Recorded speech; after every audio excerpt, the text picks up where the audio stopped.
नमस्कार, मैं चुमकान दिन भर की खबरों में सबसे पहले डालते हैं नजर आज के मुख्य समाचारों पर। जिले में सांप्रदायिक सौहार्द बनाए रखने को लेकर जिला कलेक्टर और एसपी ने ली शांति समिति। बिना सूचना में नोटिस के डेरे को तोड़ने का विरोध। वार्ड 54 के निवासियों ने एडीएम को ज्ञापन सौंप डेरे के पुनर्निर्माण की मांग। सहितवाली के पीएनबी शाखा में हुए गठन की निष्पक्ष जांच की मांग। पीड़ित किसान बोले की मांग नहीं मानी तो करेंगे आंदोलन। पीटीटी परीक्षा को लेकर प्रशिक्षण कार्यक्रम। अब खबरें विस्तार से। हनुमानगढ़ जिला सांप्रदायिक सौहार्द के लिए जाना चाहता है। भविष्य में भी यही सांप्रदायिक सौहार्द बना रहे, ये कहना था कलेक्टर नथमल डिडेल का। उदयपुर की घटना के बाद जिले में सामाजिक सौहार्द कायम रखने को लेकर कलेक्टर नथमल डिडेल और एसपी डॉक्टर अजय सिंह की अध्यक्षता में शांति समिति की बैठक का आयोजन बुधवार को कलेक्ट्रेट सभागार में किया गया। बैठक में कलेक्टर ने कहा कि हनुमानगढ़ जिला सांप्रदायिक सौहार्द के लिए जाना चाहता है। लोगों में आपस में भाईचारा व प्रेम भाव बना रहे, इसकी बड़ी जिम्मेदारी शांति समिति के सदस्यों और विभिन्न समाजों के मौजूद लोगों पर है।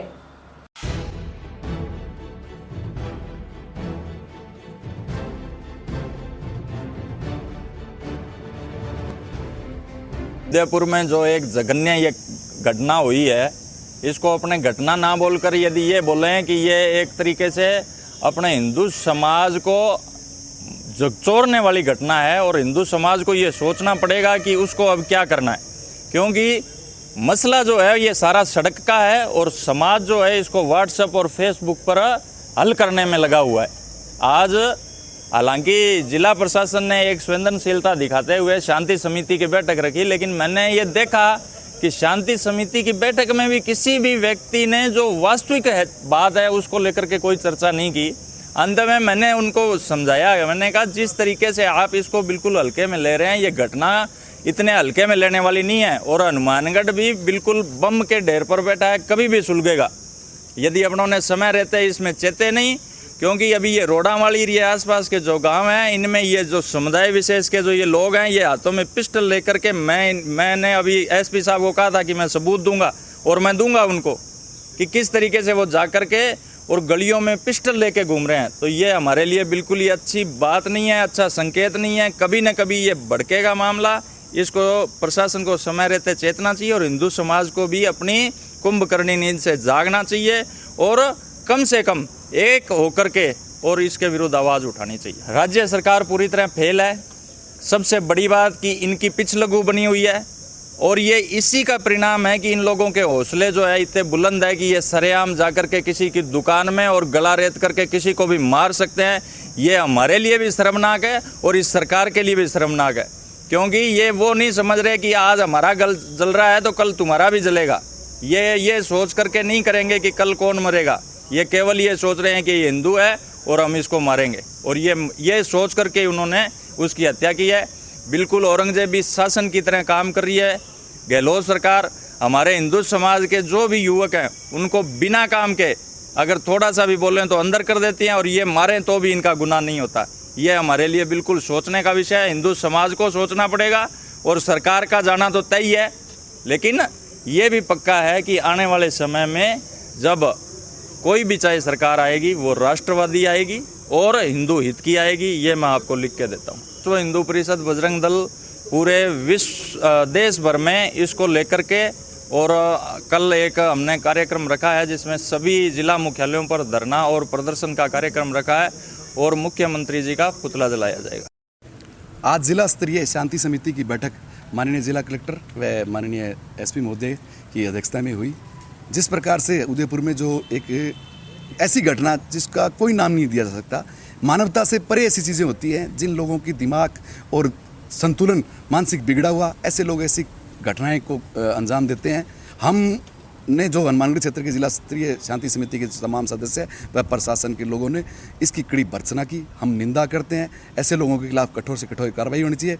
मैं मुख्यमंत्री महोदय का भी विशेष आभार प्रकट करना चाहूँगा कि उन्होंने इस केस को ऑफिसर केस स्कीम में लिया है, और मुलजिम तुरंत पकड़े गए, और इनको इस प्रकार से ट्रायल करना चाहिए कि इनका चालान शीघ्र पेश हो, और इसकी जो जितनी सज़ा मैक्सिमम हो वो माननीय न्यायालय से आग्रह करना चाहिए, और एक ऐसा प्रोसिक्यूशन का अधिवक्ता नियुक्त करना चाहिए जिसको जल्दी से जल्दी इनको जेल के सलाखों के पीछे डाले। भविष्य में ऐसी घटना ना घटे, इसके लिए आज जिला कलेक्टर महोदय ने बैठक बुलाई। हमारे क्षेत्र की विशेषताओं में से एक विशेषता है सदाचार, सद्भाव, सौहार्द। हनुमानगढ़ में ऐसी घटना का कोई स्थान नहीं है। सभी वर्ग एक साथ मिलकर रहते हैं, सभी का व्यापार साझा है, सभी की सोच साझी है और उसी साझी सोच को आज हमने यहाँ इंगित किया। हमारे क्षेत्र की सबसे बड़ी जो समस्या सामने आई वो ये थी कि नशा की प्रवृत्ति जो है यहाँ दिन प्रतिदिन बढ़ती जा रही है। पुलिस प्रशासन में जिला कप्तान महोदय ने जिस प्रकार आकर यहाँ कार्रवाई की है, बहुत कार्रवाई की है, बहुत एनडीपीएस के केसेस बने हैं, लेकिन फिर भी आज धरातल के ऊपर हमारी कुछ प्रणाली जो पुलिस प्रशासन के छोटे लेवल पर वो कमज़ोर है। उसके लिए सभी ने सुझाव दिए कि उस प्रणाली को मजबूत किया जाए और इस क्षेत्र को नशा मुक्त किया जाए। आज के इस बैठक में सभी द्वारा इस जो कार्य किया गया है, इस अवांछनीय कार्य, उसकी एकमत से हमने भर्त्सना की और हम सब एक साथ मिलजुल करेंगे ऐसा संकल्प लिया। एहतियात के तौर पर आज हनुमानगढ़ ज़िले में भी जिला स्तरीय शांति समिति की बैठक की गई और शांति समिति के सभी सदस्यों ने, मौजूद लोगों ने इसमें भाग लिया। मैंने और एसपी साहब ने भी उनको यही विश्वास दिलाया कि समाज में जो भी छोटी से छोटी कोई बात हो उनको प्रशासन को अवगत कराएं। ज़्यादातर लोगों ने नशे की लत के बारे में शिकायत करी और हमने भी ये आश्वासन किया कि इसकी गतिविधियों को, कार्रवाइयों को हम लोग और बढ़ाएंगे और जब सब लोग मिलकर के एक सूचना तंत्र और सक्रिय रूप से कार्य करेंगे तो कोई सी भी घटना और अनहोनी को हम लोग टाल पाएंगे। सुबह हमने सभी एसडीएम्स और सीओज को भी ये निर्देशित किया कि प्रत्येक थाना स्तर पर शांति समिति की बैठक होगी और सब लोगों को विश्वास में लेकर के समाज में अगर कुछ भी घटित हो रहा है तो उसकी सूचना हम लोगों तक पहुँचे और बहुत ही सक्रियता के साथ गश्ती करनी है, अपने सूचना तंत्र को मजबूत करना है और छोटी से छोटी सूचना पे भी बहुत गंभीर कार्रवाई करनी है। सब लोग सजग रहेंगे तब जाकर के हम किसी अनहोनी को टाल पाएंगे। और अभी 3:30 बजे हम सभी एसडीएम्स और सीओ की वीसी भी ले रहे हैं, उसमें भी ये निर्देशित करेंगे कि कानून व्यवस्था की स्थिति हमेशा बनाए रखें। पूरे ज़िले में धारा 144 लगाई हुई है। कोई भी 4 से या 4 से अधिक व्यक्ति प्रशासन की बिना अनुमति के इकट्ठे नहीं हो सकते हैं और जितने भी जिला स्तरीय और ब्लॉक स्तरीय अधिकारी हैं उनकी छुट्टियां निरस्त कर दी है और इंटरनेट बैन के जो माननीय संभागीय आयुक्त महोदय ने आदेश जारी किए थे वो पूरे ज़िले में लागू करके और मोबाइल पे पाबंद, इंटरनेट पे पाबंद लगा दिया गया ताकि कोई भी व्यक्ति या समाज कंटक किसी अफवाह को फैलाए नहीं या जो सेंसिटिव वीडियो हैं उनका सर्कुलेशन ना करें। नगर परिषद द्वारा विधि विरुद्ध तरीके से संत रामेश्वर दास स्वामी के डेरे में की गई तोड़फोड़ का पुनर्निर्माण करवाकर डेरे के नाम से भूखंड अलॉट करवाने की मांग को लेकर बुधवार को वार्ड 54 के नागरिकों ने अतिरिक्त जिला कलेक्टर को ज्ञापन सौंपा। प्रतिनिधि मंडल में शामिल वार्ड पार्षद सुनील अमलानी ने बताया कि जंक्शन के पुराना वार्ड 40 में नया 54 में वर्ष 1986 में संत रामेश्वर दास स्वामी के नाम से डेरा स्थापित किया गया था। गणेश श्री राम मुर्दाबाद, हमारी मांगे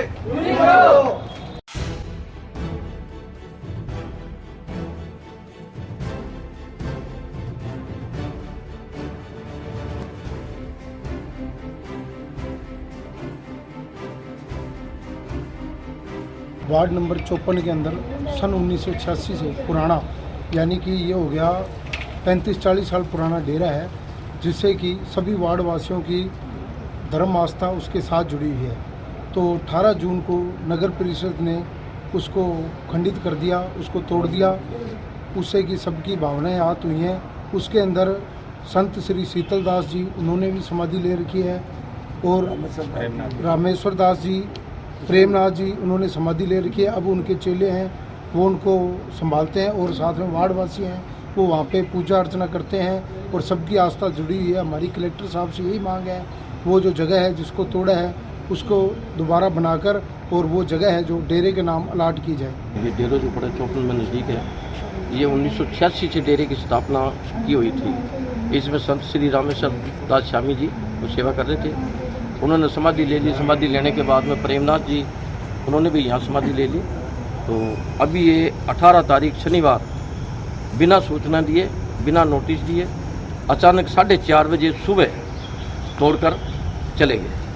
और इसमें हमारी ये मांग है, ये डेरा है तो डेरे के लिए पुनर्निर्माण और इसकी चारदीवारी, ये हमारे को पीटीटी परीक्षा 2022 के सफल संचालन के लिए केंद्राधीक्षकों व अतिरिक्त केंद्राधीश पेपर कोऑर्डिनेटर उड़न दस्तों के सदस्यों के 1 दिवसीय प्रशिक्षण कार्यक्रम का आयोजन किया गया।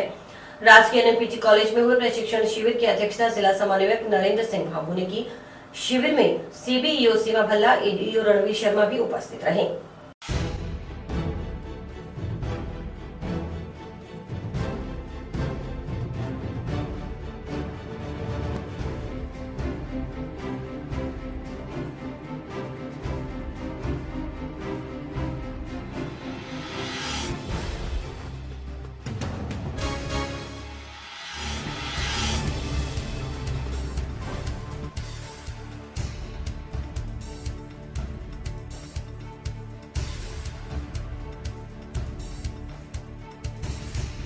पीटीईटी 2022 एग्ज़ाम के लिए ब्रीफिंग सेशन रखा हुआ है, जिसमें महाविद्यालय में जो आज राजकीय नेहरू मेमोरियल महाविद्यालय के महात्मा गांधी सभागार में सभी CS, ACS, observer, paper coordinator ये सभी पधारे हैं। लगभग 200 की संख्या में ये अधिकारी आज पधारे हैं। इसमें चर्चा हो रही है कि हमें पीटीईटी एग्ज़ाम 2022 किस प्रकार से आयोजित किया जाना है। 3 जुलाई को पीटीईटी 2022 का एग्ज़ाम होगा। हनुमानगढ़ ज़िले के 45 केंद्रों पर ये होगा, जिसमें से इन 45 केंद्रों में 13,000 बच्चे इसमें एग्ज़ाम में बैठेंगे। 3 जुलाई को 11:30 से 1 बजे के बीच में ये एग्ज़ाम होगा और इसके लिए तैयारियों के लिए सभी व्यवस्थाएं माकूल करने के लिए हम सब इस पर चर्चा कर रहे हैं, किस प्रकार से परीक्षा का आयोजन किया जाना है। राजस्थान की जो जयनारायण व्यास विश्वविद्यालय यूनिवर्सिटी जोधपुर इसका आयोजन करवा रही है। इसमें जितने भी हमारे पास CS, ACS उनकी क्या क्या ड्यूटीज़ हैं, उनको किस प्रकार से अपने सेंटर को ठीक करना है, क्या क्या व्यवस्थाएं उनको पहले से कर लेनी चाहिए, इन सब के ऊपर चर्चा की जा रही है। और पेपर को पीटीईटी एग्ज़ाम 2022 को बिना किसी बाधा के आयोजित करवाना ही हमारा उद्देश्य है। नवनिर्मित वाटर वर्क्स की डिग्गी में दरार से क्षतिग्रस्त होने के चलते संबंधित ठेकेदार से पुनर्निर्माण करवाए जाने की मांग को लेकर बुधवार को ग्राम पंचायत भूनावाली ढाणी के बाशिंदों ने कलेक्टर को ज्ञापन सौंपा। प्रतिनिधिमंडल में शामिल सरपंच प्रतिनिधि कुंभाराम ने बताया कि ग्राम पंचायत भूनावाली ढाणी में जलदाय विभाग द्वारा ठेकेदार के माध्यम से डिग्गी का नवनिर्माण करवाया गया था। नहरबंदी के चलते लगभग 3 माह पूर्व निर्माण कार्य पूर्ण हो चुका था।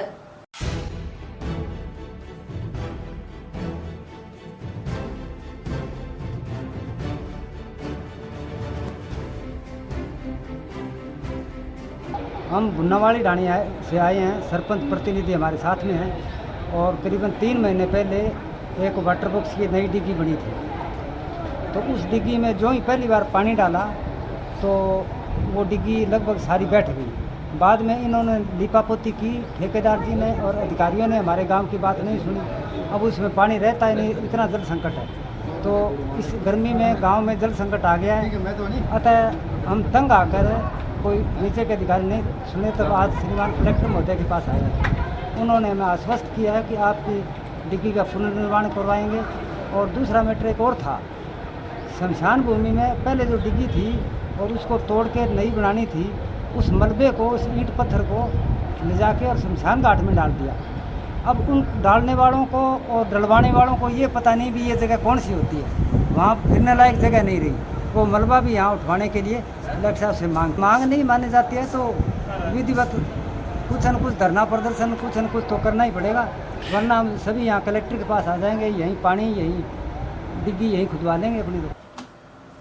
जंक्शन थाना में दर्ज मारपीट के एक मामले में परिवादी कालू खान निवासी नई खुंजा ने मामले में जांच अधिकारी बदले जाने की गुहार लगाई है।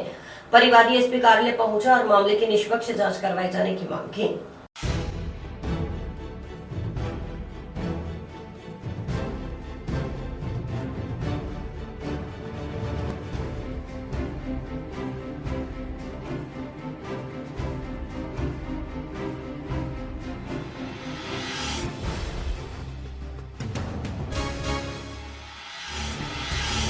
अठारह तारीख रात 10:30-11 बजे मैं मेरे घर पे आ रहा था भट्टे से। रास्ते में मेरे को पकड़ के पीटा गया है और पुलिस मेरे पे कार्रवाई नहीं कर रही है। उनको पूछताछ नहीं कर रही है, मेरे पे दबाव डाल रही है। मेरे से कह रही है कि तुम गवाह लेके आ। मैं गवाह कहाँ से लेके आऊँ? मेरे को तो पीटा है उन्होंने, बंदी बना के पीटा है। पुरानी कोई रंजिश होगी उनकी। किस तरह की रंजिश? वो पहले भट्टे पे एक आदमी मरा था, उसकी रंजिश थी। वो बोले कि भी तूने मारा है। मैंने कहा भी मैंने नहीं मारा। फिर बोले कि तू इसके घर पे आया। मैं क्या घर पे नहीं आया मैं। मेरे को रास्ते से ले जाके 4 आदमी वहाँ से घींच के ले जाके उसके घर के आगे पीटा। एक तो मदन, लेखराम, मंदिर और प्रकाश और जसन और 5-4 आदमी अन्य थे। पार्टी का ये भी कहना था कि मृतक की पत्नी के साथ आपका कोई संबंध है। अब वो तो ये कह रहे हैं, बजा के कह रहे हैं कि तेरा कोई संबंध है। मैं क्या, मेरा कोई संबंध नहीं है। उनके घर वालों को बुला के पूछा गया, रात को भी पूछा था। पुलिस ने जाके उनको सुबह जाके पूछा कि तुम इनको जानते हो? वो बोले हम जानते हैं, हमारे इन भट्टे पे काम करता ड्राइवर है। कहता है इसको पीटा कैसे है? कहता है उधर से ला के पीटा गया। अब पुलिस चाहे किसी भी बयान बदलवा ले, बयान उन्होंने उसी टाइम दे दिया था। मैंने सुबह बयान दिया पुलिस वालों को, मेरे कोई कार्रवाई नहीं हो रही अभी तक। SP साहब से मिलने आए हैं, मेरे को न्याय मिलना चाहिए। का मामला है। एक ईंट भट्टा मजदूर जो कि गरीब परिवार से है, अपना टाइम पास कर रहा था। उसको कुछ गांव के दबंग लोगों ने रास्ते चलते हुए उठा के ले गए, अपहरण किया और पूरी रात बहुत ज़्यादा पिटाई की उसकी। ये आप देख सकते हो, सर में चोटें लगी हुई है, पूरी तरह से पैर तोड़ दिया है। उसके बावजूद जब पुलिस में जाते हैं तो पुलिस के लोग धमकाने का काम कर रहे हैं पीड़ित को न्याय दिलाने की जगह, और पीड़ित को बोल रहे हैं भी हम तेरे को फंसा देंगे। और जो गवाह थे उस मौके पे कुछ लोगों ने गवाही दी थी भी, हमने देखा था, उनको भी पुलिस ने डराया धमकाया है और यहाँ तक कि उनको गांव से ही गायब कर दिया है। वो 2 लोग जो जिन्होंने गवाही दी थी आज वो गांव में नहीं है।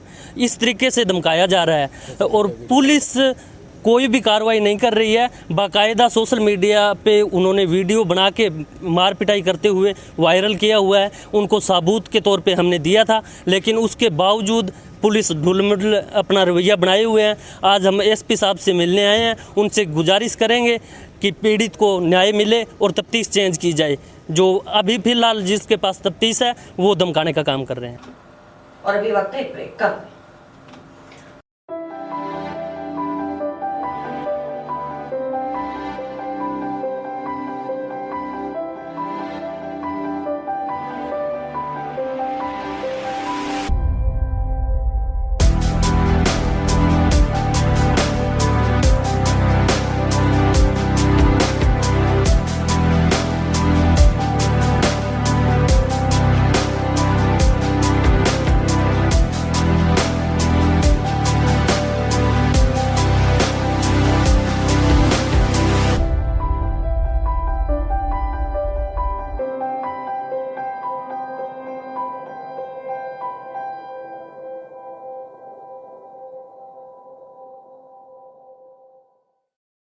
पुलिस चौकी इंचार्ज सूर्यवाला व कांस्टेबल विक्रम सिंह पर रुपए मांगने और रुपए न देने पर झूठा मुकदमा दर्ज करने की धमकी का आरोप लगाते हुए बुधवार को गांव सारणी के बाशिंदों ने एसपी को ज्ञापन सौंप न्याय दिलाने की गुहार लगाई है।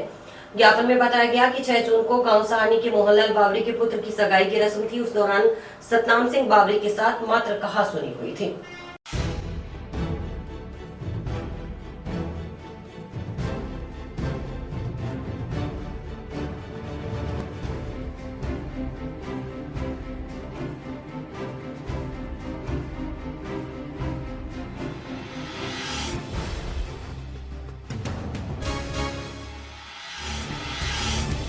जी और सारणी से आए हैं और दोस्त की मंगनी थी सोनू की, उसके अंदर आपसी विवाद हो गया और हमारे पे झूठा मुकदमा लगा दिया लड़ाई झगड़े पे। और वो बोल रहे हैं जी 25,000 रुपये 80,000 रुपये मांग रहे हैं जी। पुलिस वाले बोल रहे हैं राजीनामा आपका कर देंगे, 80,000 रुपये ले आओ जी। हम गरीब आदमी 80,000 रुपया कहाँ से दे दें। वहाँ पे जो किशोर जी हैं जो चौकी इंचार्ज, वो पैसे की मांग कर रहे हैं जी, 80,000 रुपये ले रहे हैं। मजदूर आदमी है जी, 80,000 रुपये कहाँ से दें जी।